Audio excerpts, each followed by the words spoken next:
കടൽ നമ്മുടെ മനുഷ്യകുലത്തിന് ഒരു മുന്നറിയിപ്പ് നൽകുന്നു എന്ന് പറഞ്ഞാൽ നിങ്ങൾക്ക് വിശ്വസിക്കാനാകുമോ? കുറച്ച് ദിവസമായി നമ്മുടെ ഇൻസ്റ്റാഗ്രാം ഫീൽഡിൽ അല്ലെങ്കിൽ നമ്മുടെ യൂട്യൂബ് വീഡിയോസിൻ്റെ കമൻസിൽ സോഷ്യൽ മീഡിയയിൽ എല്ലാം തുറന്നു നോക്കിയാൽ കാണുന്നതെല്ലാം ഒരേ വാർത്തയാണ്. അടർന്നു വീഴുന്ന തിരമാലകൾ, ഇരുണ്ട സമുദ്രം, ഒരു ഭീമാകാരമായ സർപ്പത്തിൻ്റെ സാന്നിധ്യത്തിൻ്റെ സൂചന.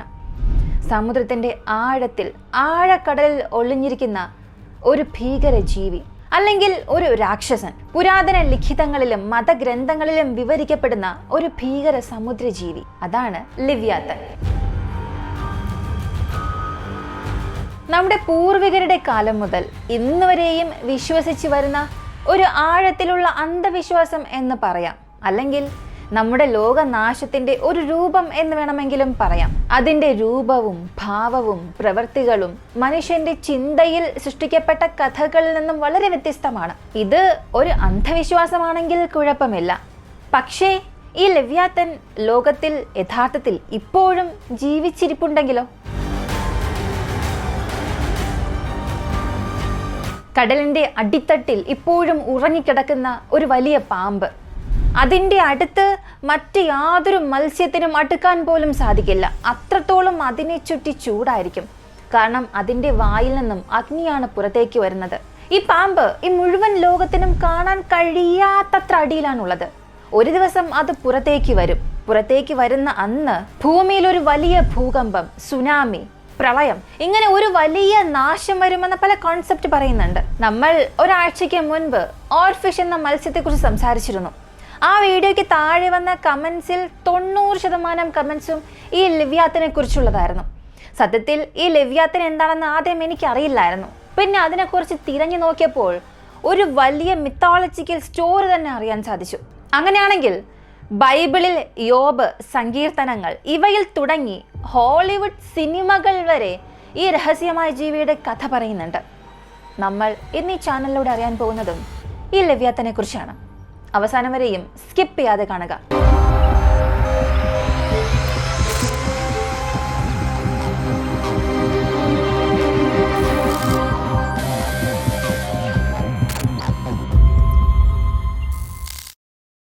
ജൂസിന്റെ മിത്തോളജി അനുസരിച്ച് ഏകദേശം 3000 വർഷങ്ങൾക്ക് മുൻപ് ദൈവം ലോകം സൃഷ്ടിച്ച ആ ഒരു സമയം, സൃഷ്ടിയുടെ 3-ാം ദിവസം ദൈവം ഒരു ഭീമാകാരമായ സർപ്പത്തെ സൃഷ്ടിച്ചു.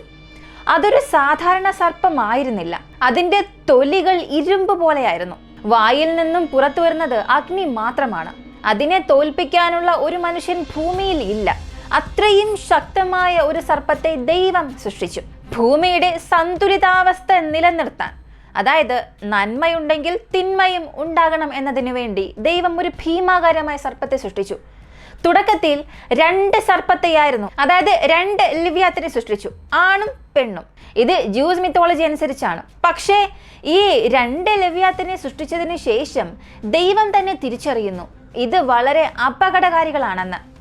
ഇതിനി പുനരുൽപ്പാദിപ്പിക്കുകയാണെങ്കിൽ, ഇതിന് കുഞ്ഞുങ്ങൾ ജനിക്കുകയാണെങ്കിൽ ഈ ലോകത്തിൽ മറ്റൊന്നിനും നിലനിൽക്കാനേ സാധിക്കില്ല. അതിനാൽ പെണ്ണിനെ നശിപ്പിക്കാൻ തീരുമാനിച്ചു. അങ്ങനെ പെണ്ണിനെ നശിപ്പിച്ചു, അതായത് ഈ ജൂസിന്റെ ദൈവം നശിപ്പിച്ചു. ഇപ്പോൾ 1 മാത്രമാണ് അവശേഷിക്കുന്നത്. ആ ലിവ്യാത്തൻ സമുദ്രത്തിന്റെ ആഴത്തിൽ ഉറങ്ങിക്കിടക്കുകയാണ്. ലോകം അവസാനിക്കുന്ന കാലത്ത് ഈ ഒരു പാമ്പ് പുറത്തേക്ക് വരും. ഇതിന്റെ സൈസ് നോക്കുകയാണെങ്കിൽ ഏകദേശം 400 കിലോമീറ്റർ നീളമുണ്ടാകുമെന്ന് പറയുന്നു. ഇത് കടലിന്റെ ആഴത്തിൽ നിന്നും പുറത്തേക്ക് വരികയാണെങ്കിൽ, അതായത് പുറത്തു വരുന്നത് ഏത് സമയമാണെന്നും കാണിച്ചിട്ടുണ്ട്. മനുഷ്യരെല്ലാവരും പരസ്പരം യുദ്ധം ചെയ്യുന്ന സമയം, അത്യാഗ്രഹം മൂലം, അഴിമതി മൂലം, അസൂയ, പട്ടിണി, ദാരിദ്ര്യം, പരസ്പരം ചതിക്കുക, വഞ്ചിക്കുക, അമ്മമാർ തന്നെ സ്വന്തം മക്കളെ വിൽക്കുമ്പോൾ ഒരു സന്തോഷമില്ലാത്ത, സമാധാനമില്ലാത്ത ആ ഒരു കാലത്തിൽ ഈ ലിവ്യാത്തൻ കടലിനടിയിൽ നിന്നും പുറത്തേക്ക് വരുമെന്ന് പറയുന്നു. അങ്ങനെ പുറത്തേക്ക് വരുന്ന സമയം ഇതിന്റെ വാലിന്റെ ചലനം പോലും ഭൂമിയിൽ ഭൂകമ്പം ഉണ്ടാക്കും. അതിന്റെ ആഘാതം അത്രത്തോളം വലുതായിരിക്കും. അതൊന്ന് ചലിച്ചാൽ മാത്രം മതി, ഒരു വൻ നാശം സംഭവിക്കും. അതിന്റെ സാന്നിധ്യം തന്നെ അഗ്നിപർവ്വത സ്ഫോടനങ്ങൾക്ക് കാരണമായേക്കാം. നിരവധി പ്രദേശങ്ങളിൽ സുനാമി ആഞ്ഞടിക്കും. ഇത് ഒന്ന് മുകളിലേക്ക് ഉദിച്ചുയർന്ന് അതിന്റെ തലയൊന്ന് തിരിച്ചു നോക്കിയാൽ മാത്രം മതി, സൂര്യനെ മറയ്ക്കുന്നത്ര വലുതായിരിക്കും. ഇങ്ങനെ ഈ ലിവ്യാത്തനെ നശിപ്പിക്കാൻ എന്ത് ചെയ്യണമെന്നറിയാത്ത ജനങ്ങൾ, അതും ആ ജനങ്ങളിൽ നല്ല മനുഷ്യർ ദൈവത്തോട് പ്രാർത്ഥിക്കും.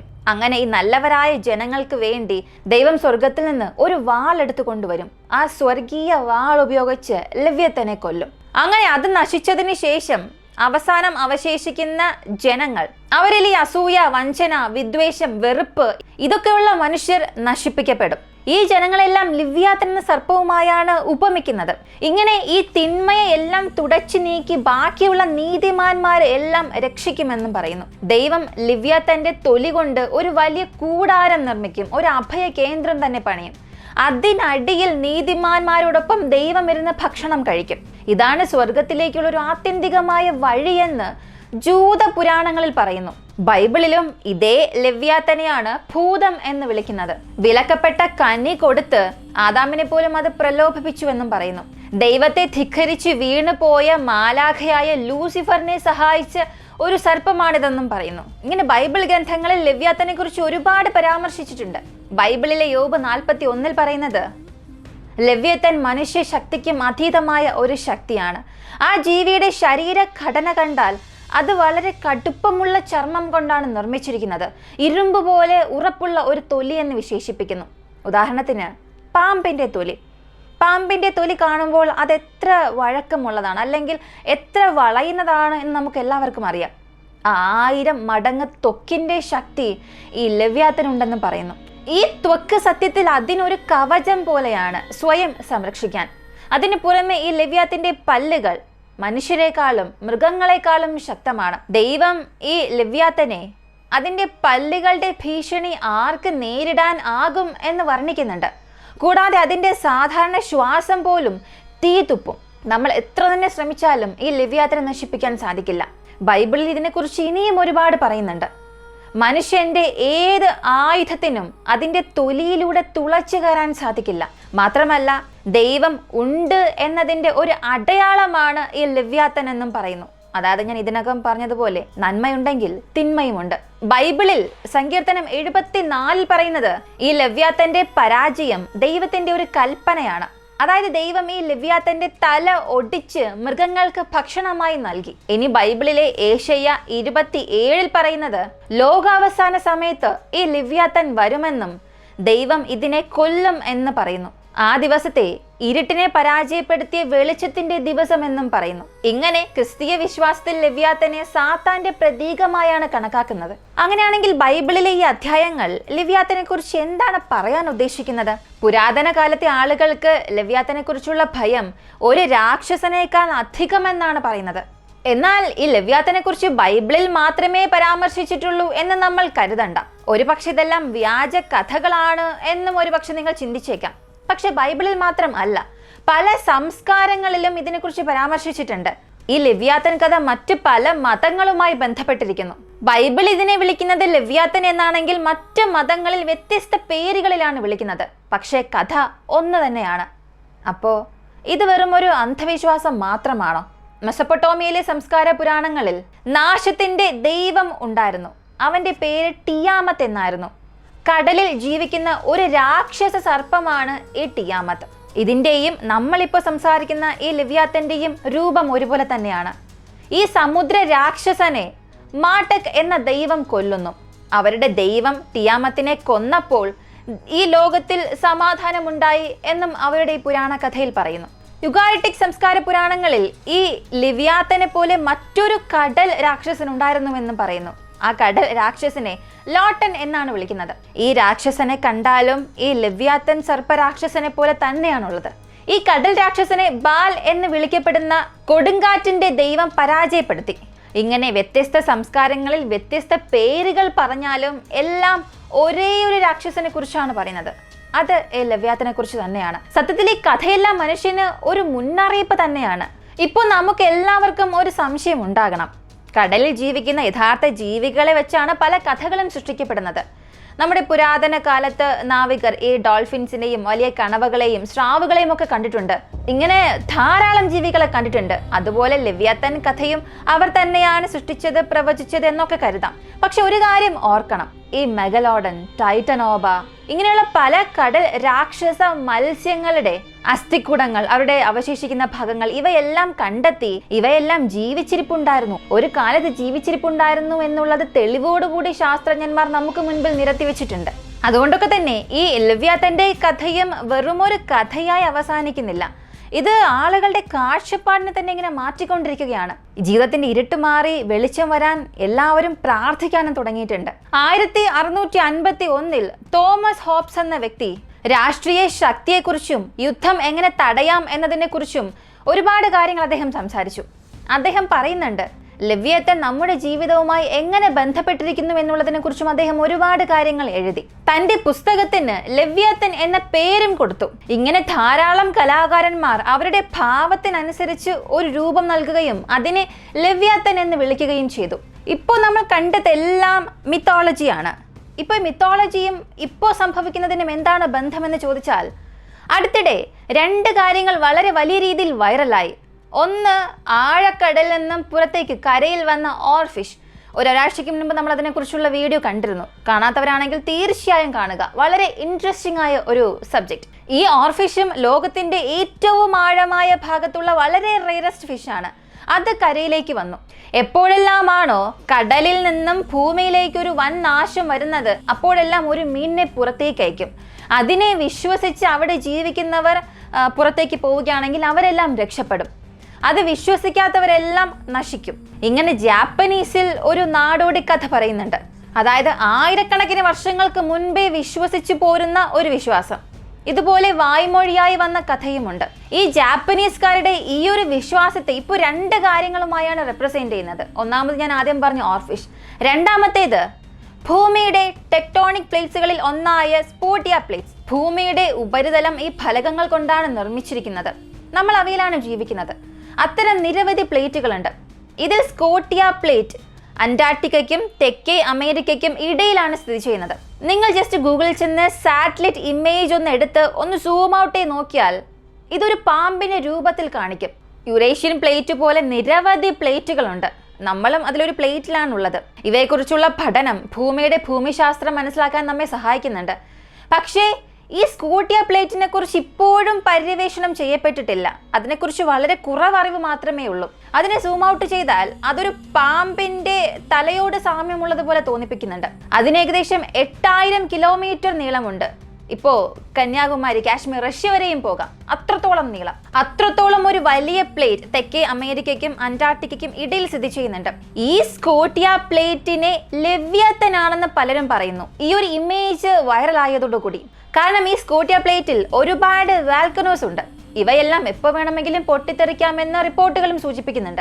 ഇങ്ങനെ സജീവമായ അഗ്നിപർവ്വതങ്ങൾക്ക് സമീപം കുറച്ച് മത്സ്യങ്ങൾ മാത്രമേ താമസിക്കുകയുള്ളൂ. അവിടെ കഠിനമായ ചൂടും ഉണ്ടാകും. അപ്പോൾ ഒരു കാര്യം വ്യക്തമാണ്, സ്കോട്ടിയ പ്ലേറ്റ് യഥാർത്ഥമാണ്. മുകളിൽ നിന്നും താഴേക്ക് നോക്കിയാൽ അതൊരു ഭീമൻ സർപ്പത്തെ പോലെയാണ് തോന്നിപ്പിക്കുന്നത്. ഈ ഒരു പ്ലേറ്റ് ഒന്ന് ചലിച്ചാൽ അതൊരു വലിയ സുനാമിക്ക് കാരണമാകുമെന്നും പലരും വിശ്വസിക്കുന്നു. ഇതെല്ലാം സത്യം തന്നെയാണ്. ഈ ഫലക ചലനങ്ങൾ മൂലമാണ് സുനാമിയും പല ഭൂകമ്പങ്ങളും ഉണ്ടാകുന്നത്. ഒരു പക്ഷേ ഇതിനെയായിരിക്കാം പുരാതന കാലത്ത് പ്രവചനങ്ങൾ വഴി ഒരു മുന്നറിയിപ്പ് പോലെ ജനങ്ങൾക്ക് നൽകിയത്. പക്ഷേ അത് സത്യത്തിൽ ഒരു പാമ്പല്ല. മറ്റു ചിലർ പറയുന്നത് ഈ ഒരു സർപ്പരൂപം മറ്റെന്തിനെയോ പ്രതിനിധീകരിക്കുന്നു. അത് നരകത്തിന്റെ ഒരു രാജകുമാരനെയാണെന്നും മറ്റു ചിലർ പറയുന്നത് അത്യാഗ്രഹത്തെ ബന്ധിപ്പിക്കുന്ന രീതിയിൽ, അതായത് മനുഷ്യന്റെ അഹങ്കാരത്തെ റെപ്രസെന്റ് ചെയ്യുന്നു എന്ന് പറയുന്നു. അനിയന്ത്രിതമായ അഹങ്കാരം മനുഷ്യരാശിയെ പതനത്തിലേക്ക് നയിക്കുമെന്ന് പറയുന്നു. അതിന്റെ ഒരു പ്രതീകമായിട്ട് ഈ ഒരു പ്ലേറ്റ്സിനെ പറയുകയും ചെയ്യുന്നുണ്ട്. പക്ഷെ എങ്ങനെ തന്നെ ആയാലും ഈ ലെവ്യാത്തൻ എന്ന കോൺസെപ്റ്റിന് പുറകിൽ ആയിരക്കണക്കിന് കഥകളുണ്ട്. ഏത് രാജ്യത്തെ സംസ്കാരം എടുത്താലും അതിലെ പുരാണത്തിൽ ഭീമൻ സർപ്പമുണ്ടെന്ന് പറയുന്നുണ്ട്. കടലിനടിയിൽ ഉറങ്ങിക്കിടക്കുകയാണ് എന്നൊക്കെ പറയുന്നുണ്ട്. ഹിന്ദു പുരാണങ്ങളിൽ ഭഗവാൻ വിഷ്ണു, അദ്ദേഹത്തെ എടുത്താലും ഒരു വലിയ സർപ്പത്തിലാണ് അദ്ദേഹം ശയിക്കുന്നത്. ഇങ്ങനെ ഒരുപാട് സംസ്കാരങ്ങളിൽ ഒരു വലിയ പാമ്പിനെ കുറിച്ച് അവിടെ സൂചിപ്പിക്കുന്നുണ്ട്. അതുകൊണ്ട് തന്നെ ഇപ്പോൾ ഈ പ്ലേറ്റ്സിന്റെ ഈ ഒരു രൂപം കണ്ടപ്പോൾ പലരും ആ ഒരു സർപ്പവുമായി ഇതിനെ ഉപമിക്കാൻ തുടങ്ങിയിട്ടുണ്ട്. തീർച്ചയായും ഇത് ലെവ്യാത്തനാണെന്ന്. ഇനി പുരാതന കാലത്താണ് ഇങ്ങനെയുള്ള കഥകൾ പറഞ്ഞു വന്നതെന്ന് നോക്കിയാൽ ഇന്നത്തെ കാലത്തും ധാരാളം സിനിമകൾ, വീഡിയോസ്, നോവലുകൾ എല്ലാം കണ്ടിട്ടുണ്ടാകും. അതിലും ഭയാനകമായ സർപ്പത്തെ കാണിക്കുന്നുണ്ട്. ഭയാനകമായി യുദ്ധം ചെയ്യുന്ന രാക്ഷസനായിട്ട് കാണിക്കുന്നുണ്ട്. ഉദാഹരണത്തിന് ഗോഡ് ഓഫ് വാർ 4 ഈ സർപ്പത്തെ ലെവ്യാത്തൻ എന്നാണ് പറയുന്നത്. മറ്റൊരു ഉദാഹരണം ഫൈനൽ ഫാന്റസി സീരീസിൽ ഒരു ദൈവതുല്യമായ ജീവി ഭരിക്കുന്ന കഥാഷ്ഠിത ഗെയിമിനെ കുറിച്ച് പറയുന്നുണ്ട്. അതിലും ഈ ദൈവതുല്യമായ ജീവി എന്നത് ലെവ്യാത്തനെയാണ് കാണിച്ചിരിക്കുന്നത്. 1989 ലെവ്യാത്തൻ എന്ന സിനിമയിലും ഒരു മീൻ രൂപത്തിലുള്ള രാക്ഷസനെ കാണിക്കുന്നുണ്ട്, ഒരു മ്യൂട്ടന്റായ മത്സ്യ മനുഷ്യൻ. അടുത്ത് ഡ്രാഗൺ ഏജ് പോലുള്ള ഗെയിമുകളിലും ലെവ്യാത്തന്റെ ഭീകര രൂപങ്ങൾ കാണാൻ സാധിക്കും.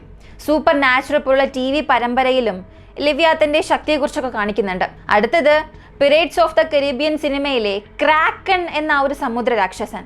ഇങ്ങനെ സിനിമയിലും ഗെയിമുകളിലും ലെവ്യാത്തനെ ഒരു ആക്ഷൻ ഹീറോ ആക്കി തന്നെ കാണിച്ചു. ഇങ്ങനെ നിരവധി കാര്യങ്ങൾ ഇപ്പോഴും സംഭവിക്കുന്നുണ്ട്. അങ്ങനെയാണെങ്കിൽ ലെവ്യാത്തൻ എന്ന ജീവി വെറും ഒരു അന്ധവിശ്വാസമായിട്ടാണോ നിങ്ങൾ കാണുന്നത്? ചോദിക്കാൻ കാരണം യഥാർത്ഥ ജീവിതങ്ങളിലെ ജീവികളുടെ പ്രചോദനം ഉൾക്കൊണ്ടാണ് ലെവ്യാത്തനെയും ചിത്രീകരിക്കുന്നതെന്ന് പലരും പറയുന്നു. ഞാനത് പറയാൻ കാരണം വർഷങ്ങൾ കടന്നു പോയിട്ടും സമുദ്രത്തെക്കുറിച്ച് വെറും 5% മാത്രമേ നമ്മെ കൊണ്ട് പഠിക്കാൻ സാധിച്ചുള്ളൂ. അപ്പോൾ ലെവ്യാത്തൻ എന്നത് ആ ശേഷിക്കുന്ന 95% നിഗൂഢതയിൽ ഉണ്ടാകാൻ സാധ്യതയുണ്ടോ? ഒരു ചെറിയ കഥ കൂടെ പറയാം.